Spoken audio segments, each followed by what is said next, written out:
I started this series, I said I would kind of tell you everything I'm doing to this Swedish Mauser. So today, in this video, I want to talk about the glass bedding. So I'm using Acroglass gel from Brownells, and this is pretty much what I typically use for this. And I kind of want to show you where that started for me. So this goes back at least 35 years ago. I bought this Ruger Model 77 in 243. I bought it used, and I took it back, took it home. It had the scope on it when I bought it, and I sighted it in, and I shot it a little bit, and it shot pretty good. So I took it out the first year deer hunting, and I had a nice 5-pointer 40, 45, 50 yards from me, and I just pulled up and shot. Completely missed. The deer took off running, so I decided to shoot again, and I had problems getting that deer in the scope, which I don't usually have a problem like that. So I needed to figure out why. So I took the gun home and I put it in my gun cabinet, grabbed another gun, and went back out deer hunting. Got home before dark that day and just went out and shot a couple of shots, and I couldn't even hit paper. So back in the gun cabinet I went and stayed there till probably spring, summer, whatever. And I took it out and shot, and geez, it was dead on. So I got fiddling around with it a little bit, and I took it back out and shot it a couple of times. And what I realized is on a moist, rainy day, I couldn't hit nothing with it. So I kind of determined that my stock was moving. And of course it's moving, hitting the barrel, throwing it off center. So again, I was younger then, so I did a little research and found out that glass bedding the barrel would help. And it did help. It solved the problem completely. I bedded the barrel, and I've been shooting this rifle, off and on ever since. I've never had to resight it. Every time I take it out now, doesn't matter. I've hunted in the rain and the snow. It just shoots. So since then, I've pretty much glass bedded the barrel on every rifle that I seriously hunt with. So that's why I glass bed. Now, does it help accuracy? I believe it does, although all of these rifles that I've glass bedded shot well before I did. So I kind of do it more to stabilize that wooden stock than I do for accuracy. If it improves accuracy, all the better, I guess, but that's not my primary focus. I haven't found a rifle yet that didn't shoot well before it was glass bedded if the stock was dry and stable. But I don't want to risk it when I get out and it's snowing or raining and I have my rifle suddenly go wacko. So that's why I glass bed. So I went ahead and I took this off, took this apart, this Ruger 77 apart, just to kind of show you what I did here. So again, my main focus for this rifle was just to stabilize the 4-piece on this barrel so it didn't move. And as you can see, it's glass bedded. There's space, so the barrel is free floating. And it's funny about the free floating barrel. I've read different gunsmiths have different opinions on that, but so far the free floating barrel seems to work well for me.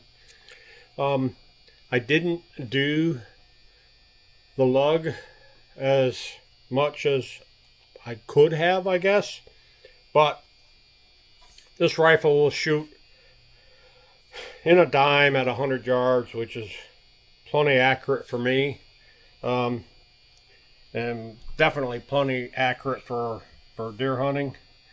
The other thing I found out about this, and I did some research, I can't get the drop on this enough for what I need to really have this gun fit me.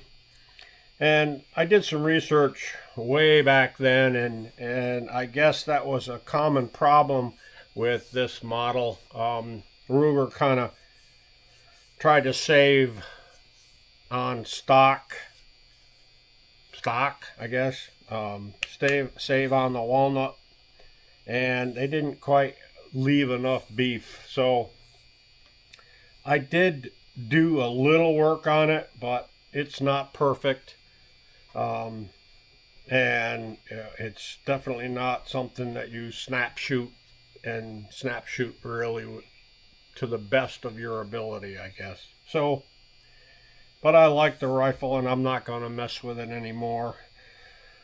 I haven't hunted with it in quite a while. I've got enough other rifles that I can do that, although I do like the 243-4 whitetail. I think it's a good caliber, but anyhow, that's the model 77. So back to the Swedish Mauser. I am going to show you that this is glass bedded, and I did bed around the front lug on this one. It was because this is still the military stock. The pillar bedding is still in there, so that was all good. I didn't have to mess with that. And all that's really left to see how this worked out is take it out in the field and shoot it. That'll be a little bit probably before I do that. It's pretty cold here right now, but again, guys, I hope this helps somebody. Again, if you're going to, do this, do a little research and have some fun with it. Don't ruin your rifle stock by trying to do something that you haven't figured out exactly how to do yet. Of course, if it's an old military stock like that was half hacked up like this one was, I guess you don't have a whole lot to lose. You can always buy an aftermarket, which I actually thought about before I started this, but I had fun with it, so I guess that's what the hobby's about, right? Having fun with it.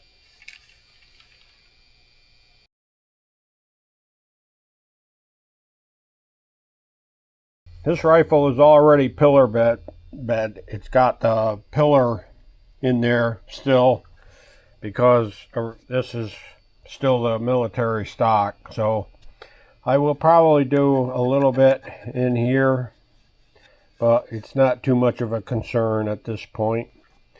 Obviously we'll have to bed this, and then I want to bed the barrel. And bedding the barrel is just kind of the keep to stabilize the stock because of the wood stock, and they do tend to move once in a while with moisture. So if you bed it, that protects that. So I've got the barrel taped off like I will when I'm bedding it. And I know I don't need the tape on the top, but makes it clean up easier, I guess. But this is the heaviest sanding belt that I have, and I just want to make sure that I've got clear in through here. That should give me enough bedding for the barrel.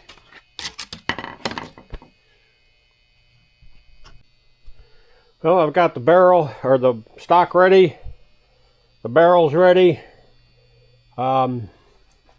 It's been, the epoxy's been mixed. Everything that needs to be release agents applied has been. We're ready to go ahead and goop it up.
All that's left now is letting it set up. Then I can come back and pop it apart, hopefully.